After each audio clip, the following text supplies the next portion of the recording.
In this video, you will learn how to troubleshoot 1059 error code while offsetting the liabilities in Form GSTR 3B.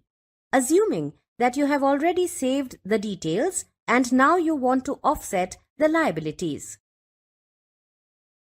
Click on Make Payment or Post Credit to Ledger button to offset the liabilities. Click Yes. During offsetting of liabilities, you may face 1059 error as displayed on screen. This error is displayed in case you have not saved Form GSTR 3B details before offsetting your liabilities. Let us see now how to fix this issue. Go back to Form GSTR 3B dashboard.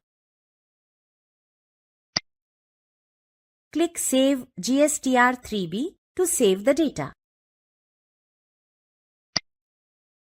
A confirmation message is displayed that save request has been received.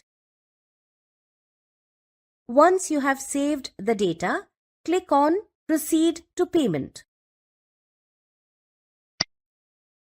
Click on Make Payment or Post Credit to Ledger button to offset the liabilities. Click Yes. A confirmation message is displayed that liability has been offset successfully. You can now proceed further to file Form GSTR 3B. It's that simple to fix this error.